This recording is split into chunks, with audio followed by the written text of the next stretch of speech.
하나님의 말씀은 맛있습니다. 하나님의 말씀은 즐겁습니다. 하나님의 말씀은 생명과 행복을 줍니다. 500독 성경 통독 훈련 원장입니다. 여수 살리는 교회 임기환 목사가 하나님의 말씀을 봉독하고 전하는 시간입니다. 함께 하시면 기적이 일어납니다.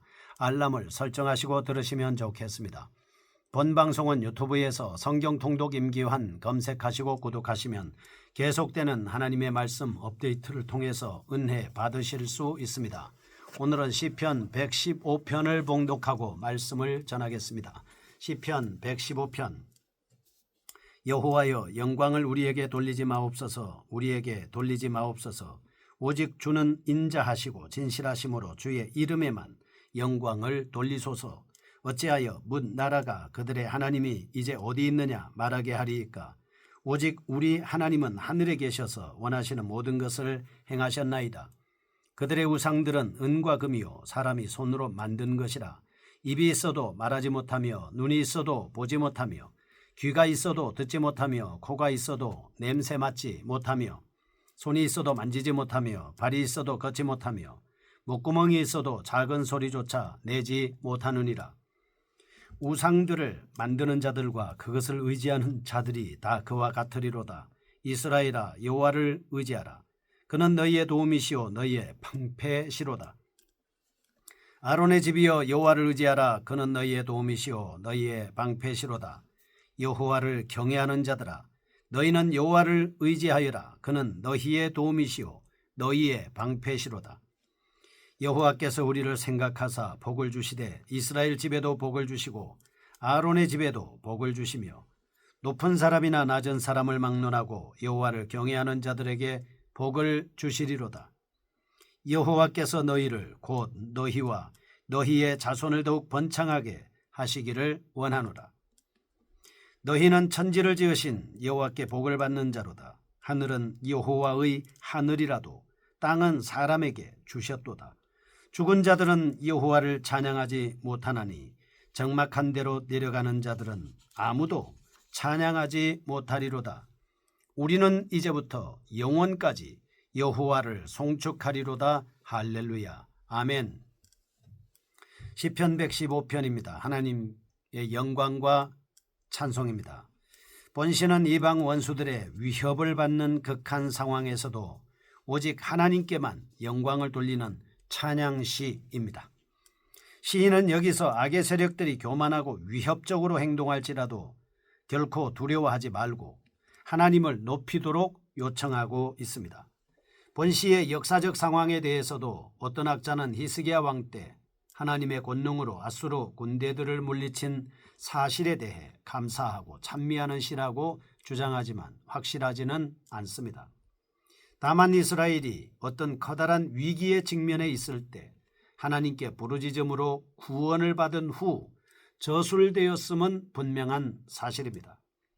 시인은 이스라엘의 승리가 자신들의 어떤 의에 기인된 것이 아니라 오직 하나님의 긍휼과 사랑에 근거함을 고백하고 있습니다. 특히 하나님께서 천지 만물의 주관자이심을 묘사하면서 무능한 우상들과 대조함으로써 하나님의 위대하심을 더욱 극명하게 부각시키고 있습니다. 이처럼 천지에 홀로 뛰어나신 하나님만이 영원한 찬송의 대상이 되심을 노래한 본시는 이스라엘 3대 절기인 유월절, 오순절, 초막절 때에 주로 불려진 할례 시편 113에서 118편 중에 하나라고 볼 수 있습니다. 주로 성전 예배를 드릴 때 찬양대에 찬양용으로 사용됐습니다. 제사장 등의 선창자가 시의 앞소절을 부르면 뒷소절을 찬양대가 화답하여 부르는 형식으로 되어 있습니다. 또한 본시는 전체적으로 강한 어조의 문체로 이루어져 있습니다. 이것은 이방과의 적대적인 환경 속에서 하나님의 도우심으로 인한 승리의 기쁨을 좀 더 감동적으로 전달하기 위한 표현 기법이라고 볼 수 있겠습니다. 시인은 하나님과 관계를 맺고 있는 언약 백성은 적대적인 세력에 대하여 분명히 승리할 수 있음을 강력하게 주장하고 있습니다. 1절에서 3절 모든 영광을 하나님께만 돌릴 것을 요구합니다. 4절에서 8절 무능한 우상에 대하여 묘사하고 있습니다. 9절에서 11절 구원자 되시는 하나님에 대한 의뢰입니다. 12절에서 18절 하나님을 의지하는 자에게 임하는 복 등으로 구분할 수 있겠습니다. 1절에서 3절입니다. 여호와여 영광을 우리에게 돌리지 마옵소서. 우리에게 돌리지 마옵소서. 오직 주는 인자하시고 진실하심으로 주의 이름에만 영광을 돌리소서. 어찌하여 문나라가 그들의 하나님이 이제 어디 있느냐 말하게 하리이까. 오직 우리 하나님은 하늘에 계셔서 원하시는 모든 것을 행하셨나이다. 시인은 먼저 모든 영광을 하나님께만 돌리도록 촉구하고 있습니다. 인간은 1절에서 결코 스스로 영광을 돌려서는 아니 됩니다. 인간은 오직 하나님의 능력을 입을 때에만 선한 일을 할 수 있습니다. 인간의 모든 자질이나 능력들은 하나님의 은혜로 주어진 것입니다. 그러므로 시인은 언제나 여호와의 이름만 높이며 찬양하도록 권유하고 있습니다. 사실 하나님을 찬양하는 행위는 기도 중에서도 가장 탁월한 기도이죠. 주님께서 가르쳐 주신 기도문도 하나님께 대한 찬양으로 시작하고 있습니다. 그런데 우리는 어떠한 자세로 하나님께 기도를 드리고 있는가? 하나님의 영광을 구하기보다는 나의 영광을, 나의 유익을 더 구하는 데 열중하지는 않습니까? 이제 우리는 자신의 이익보다 하나님의 영광을 우선시하는 신앙 태도를 확립해야 합니다. 의롭지 못한 우리를 구원하시고 선한 길로 인도하시는 하나님을 전심으로 찬양하는 일을 우선 과제로 인식해야 합니다. 4절에서 8절입니다. 그들의 우상들은 은과 금이요 사람이 손으로 만든 것이라. 입이 있어도 말하지 못하며 눈이 있어도 보지 못하며 귀가 있어도 듣지 못하며 코가 있어도 냄새 맡지 못하며 손이 있어도 만지지 못하며 발이 있어도 걷지 못하며 목구멍이 있어도 작은 소리조차 내지 못하느니라. 우상들을 만드는 자들과 그것을 의지하는 자들이 다 그와 같으리로다. 아멘. 이제 영광스러운 하나님과 대조하여 우상의 무능함과 무가치함에 대하여 묘사하고 있습니다. 우상은 말하지 못합니다. 보지 못합니다. 듣지 못합니다. 냄새를 맡지도 못합니다. 만지지도 못합니다. 걷지도 못합니다. 이야기할 수도 없습니다. 우상은 생명이나 감각이 없는 허무한 형상입니다. 전적으로 무능력한 것입니다. 그러므로 생명의 근원이신 하나님과 비교될 수 없습니다. 인간에게 아무런 도움도 줄 수 없습니다. 그럼에도 불구하고 우상을 의지하는 자는 반드시 하나님의 진노와 심판에 처하게 될 것입니다. 시인은 이처럼 우상을 의지하는 우매함과 과오에 대하여 적나라하게 설명했습니다. 성도들의 믿음을 확고히 하며 하나님만을 의지하도록 요구하고 있습니다. 열방의 신들이 인간의 손으로 만들어진 우상임을 밝힘으로써 간접적으로 하나님께 대한 찬양을 계속하고 있는 것입니다. 우상 숭배의 대상은 대체로 해와 달 같은 자연물이거나 사람이 금이나 은으로 만든 것이었습니다. 특히 사람의 손으로 만들어진 우상은 인간의 헛된 상상력의 산물이었습니다. 사람의 수공물에 불과합니다. 이렇게 만들어진 우상이 어떻게 신성을 지닐 수 있겠습니까? 열왕기상 18장 26절 엘리야 시대 때 바알을 섬기는 무리가 그 앞에서 열심히 그들의 신들의 이름을 불렀습니다. 그러나 아무 소리도 없었습니다. 응답하는 자도 없었습니다. 자기를 섬기는 무리가 그 앞에 나와 부복하여도 보지 못하는 우상이 그들의 고통과 궁핍을 돌아볼 리가 없습니다. 아무리 큰 소리로 외쳐도 듣지 못합니다. 진하고 달콤한 향을 피워도 우상은 냄새를 맡지 못합니다. 뿐만 아니라 자기를 위하여 예배하는 자에게 은혜를 베푸는 것은 고사하고 귀한 제물을 바치도 만지지 못합니다. 궁핍한 지경에 빠진 사람을 구하려고 손을 뻗지도 못합니다. 아무리 다급한 목소리로 호소해 보아도 걷지 못하는 우상이 움직여 구원해 줄 리가 없지 않습니까? 더욱이 목구멍으로 소리도 못하니 생명의 흔적조차 찾을 수 없는 것입니다. 5절에서 8절에서 이러한 사실들을 열거하면서 우상을 숭배하는 어리석음에 대해 결론적으로 말하고 있습니다. 우리는 이런 사실을 통해 보이지 않는 것에 대한 불신앙과 보이는 것에만 집착하는 인간의 근시안적 행태를 여실히 발견할 수 있습니다.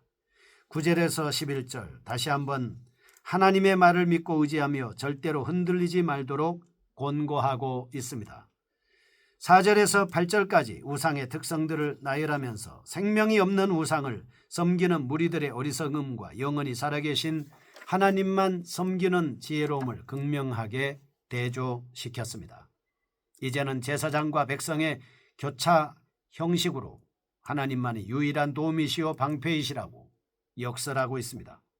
이러한 설명을 위해 시인은 9절 이스라엘아 여호와를 의지하라. 그는 너희의 도움이시오 너희의 방패시로다. 이스라엘 백성 전체에게 하나님을 의지하라는 일반적인 교훈을 하고 있습니다. 10절 아론의 집이여 여호와를 의지하라. 그는 너희의 도움이시오 너희의 방패시로다. 하나님 앞에서 이 사람들이 누구를 의지해야 되느냐? 제사장의 직분을 맡아 수고하는 아론의 집에 대해서 말하고 있습니다. 11절 여호와를 경외하는 자들아 너희는 여호와를 의지하여라. 그는 너희의 도움이시오 너희의 방패시로다. 더 나아가서 이스라엘의 후손은 아니지만 하나님을 믿고 개종한 이방인들을 포함한 모든 여호와를 경외하는 무리들에게 권면하고 있습니다. 이처럼 시인은 모든 백성에게 차등을 두지 않고 공통적으로 하나님을 소망하며 은혜 받도록 권고하고 있는 모습입니다. 하나님을 의지하고 신실하게 따르는 자들은 구원에서 제외되지 않습니다. 언제나 안전하게 보호됨을 부각시키며 모든 성도는 하나님께만 경배해야 함을 선포하고 있습니다. 그러므로 하나님을 믿고 소망하는 성도는 어떠한 환난과 핍박 속에서도 요동하지 말고 살아계신 하나님만을 바라보아야 합니다. 14절에서 18절 여호와를 의지하는 자에게 임하는 복에 대해서 말씀하고 있습니다. 14절 여호와께서 너희를 곧 너희와 너희 자손을 더욱 번창하게 하시기를 원하노라. 아멘. 하나님을 경외하는 자의 복입니다. 16절 땅을 기업으로 받는 복을 소유한다 하는 말씀을 하고 있습니다. 비록 이방인일지라도 여호와를 경외하고 그 복의 대열에 들어가기만 한다면 역시 하나님의 은혜의 수요자가 되는 것입니다. 이러한 복은 사실 하나님께서 천지 만물을 창조하신 후에 창세기 1장 28절 번성하여 땅에 충만하라라는 명령과 연관되어 있습니다. 그리고 신약적 관점에서 보면 예수 그리스도의 복음을 인정하고 따르는 영적 자녀의 생산과 마지막 날에 거하게 될 영원한 천국의 소망을 포함하고 있습니다. 17절과 18절 너희는 천지를 지으신 여호와께 복을 받는 자로다. 하늘은 여호와의 하늘이라도 땅은 사람에게 주셨도다. 죽은 자들은 여호와를 찬양하지 못하나 적막한 데로 내려가는 자들은 아무도 찬양하지 못하리로다. 우리는 이제부터 영원까지 여호와를 송축할지로다. 할렐루야. 하나님을 경외하는 자의 복을 설명한 후에 모든 사람들이 함께 하나님을 찬양하도록 유도하고 있습니다. 하나님께 찬양을 드릴 수 없는 죽은 자들의 적막함을 대조시킵니다. 천국의 시민된 우리가 하나님만을 끊임없이 찬양해야 함을 부각시키고 있습니다. 여기서 죽은 자들이 하나님을 찬송할 수 없는 이유는 하나님께 대한 교통이나 친교가 없기 때문입니다. 그들은 육체적인 죽음과 함께 하나님과 단절된 영적 사망에 처해 있습니다. 이제 그들은 하나님을 찬양할 수 있는 기회가 완전히 상실됐습니다. 이러한 사실을 완기시키면서 생명이 있는 현재 하나님을 찬양해야 할 필요성을 부각시키고 있습니다. 우리는 미래를 핑계로 삼아 찬양의 의무를 회피하지 말고 지금 이 순간 하나님께 대한 의무를 수행해야 합니다. 이상의 내용을 통해 이방의 적대적 환경 속에서도 믿음을 잃지 않고 하나님에 대한 찬양을 지속할 수 있는 모습을 보면서 감동을 느끼지 않을 수 없습니다. 기도와 신앙을 통해서 세상의 위협과 의문과 독서를 극복하고 승리할 수 있음을 확신할 수 있습니다. 하나님과 깊은 관계를 맺고 있는 성도는 세상의 미혹과 적대적인 이데올로기들에 능동적으로 대응할 수 있는 강한 저항력을 갖고 최후 승리하게 하여 주옵소서. 예수님의 이름으로 기도합니다. 아멘. 여수 살리는 교회 임기환 목사였습니다. 지금 극동방송을 듣게 하세요. 기적이 일어납니다. 우리는 지금 생명을 전하고 있습니다.